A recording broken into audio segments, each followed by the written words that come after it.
BRS party Warangal ఎల్కతుర్తిలో చేపట్టిన రజతోత్సవ సభకు హైదరాబాద్ పాతబస్తీ చంద్రాయన్గుట్ట నియోజకవర్గం Uppuguda division BRS party senior నాయకుడు ఆకుల శ్రీనివాస్ ఆధ్వర్యంలో ఉప్పుగూడ డివిజన్లోని బీఆర్ఎస్ పార్టీ జెండాను ఆవిష్కరించిన అనంతరం సభకు బయలుదేరారు. ఈ కార్యక్రమంలో బీఆర్ఎస్ సీనియర్ నాయకులు, కార్యకర్తలు అధిక సంఖ్యలో పాల్గొన్నారు.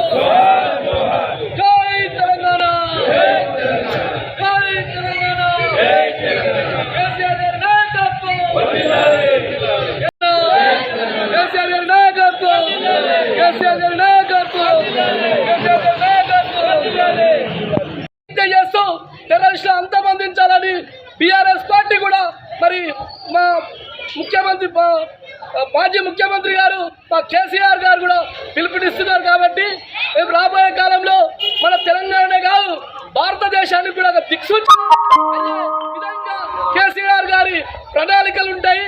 ఈరోజు మేము అందరం బయలుదేరుతున్నాం. మరి ఈ ప్రజలు ఇంత విజయవంతంగా ఉత్సాహంగా వెళ్తున్నారంటే మరి ఈ రోజు కాంగ్రెస్ ప్రభుత్వం చేస్తున్నటువంటి మాయ మాటలు నమ్మి కాంగ్రెస్ పార్టీ ఈ రోజు ప్రజలను మోసం చేసింది, మహిళలను మోసం చేసింది, కార్మికులను మోసం చేసింది, కర్షకులను మోసం చేసింది.